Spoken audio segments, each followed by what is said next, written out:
ఇప్పుడు కేవలం 7999K up to 10 kgs వరకు బరువు తగ్గి అధిక బరువు నుంచి వచ్చే ప్రధాన సమస్యలను దూరం చేసుకోండి. కోలీవుడ్ స్టార్స్ కి 1000 crore కలెక్షన్స్ అందని ద్రాక్షగా మారిందా? పక్క ఇండస్ట్రీస్ తో పోటీ పడి ఎక్స్పెరిమెంట్స్ చేస్తున్నప్పటికీ రిజల్ట్ మరోలా ఉంటుందా? గత కొన్ని సంవత్సరాలుగా ఊరిస్తున్న 1000 కోట్ల మార్క్ ఈ ఏడాది టచ్ చేసేందుకు తమిళ ఇండస్ట్రీ గట్టిగా ప్రిపేర్ అయిందా?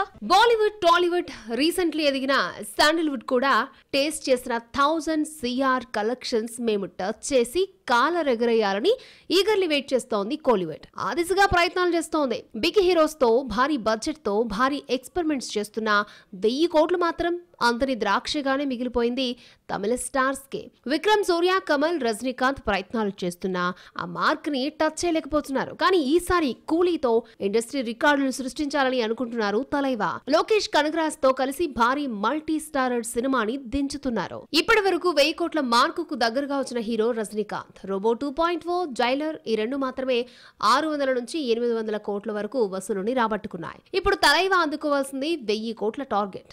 దానికి తగ్గట్లే 70+ ఏజ్ లో కష్టపడుతున్నాడు superstar. Last year Lal Salaam, Vettaiyan flops నా కూడా తలైవాకు ఏమాత్రం క్రేజ్ తగ్గలేదని Coolie pre bookings, pre release business prove చేస్తోంది.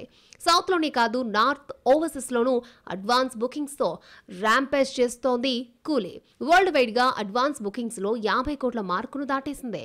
థియేటర్స్ లో రిలీజ్ అయ్యే సమయానికి ఈ నంబర్ డబుల్, ట్రిపుల్ కూడా అవ్వొచ్చని అంటున్నారు ట్రేడ్ పండిట్స్. కూలీని ప్రపంచవ్యాప్తంగా భారీ రిలీజ్ కి ప్లాన్ చేస్తున్నారు మేకర్స్. నార్త్ అమెరికా, కెనడాలో నియర్లీ 1200 థియేటర్స్ లో ప్రదర్శితమవుతున్న ఈ ఏ సర్టిఫికేట్ సినిమా నార్త్ లోను 2000+ థియేటర్స్ లో రిలీజ్ చేసేందుకు రెడీ అవుతోంది పెన్ మూవీస్. ఇక సౌత్ లో చెప్పక్కర్లేదు. రజనీకాంత్ మానియాతో తమిళే కాదు, కేరళ బ్రదర్స్, టాలీవుడ్ ఆడియన్స్ పిచ్చెక్కిపోతున్నారు. కూలీపై విపరీతమైన బజ్ క్రియేట్ అవుతున్న నేపథ్యంలో రజనీకాంత్ 1000 కోట్లు కొట్టేస్తాడు అన్న కాన్ఫిడెన్స్ లో ఉన్నారు లోకల్ ఆడియన్స్. మరి తలైవా ఈ మార్క్ ని టచ్ చేస్తాడా? కోలీవుడ్ కి దొరికిన రాజమౌళిలా లోకేష్ కనగరాజ్ మారతాడా? ఇంకొన్ని రోజుల్లో తేలిపోతుంది. అప్పటి వరకు వెయిట్ అండ్ వాచ్.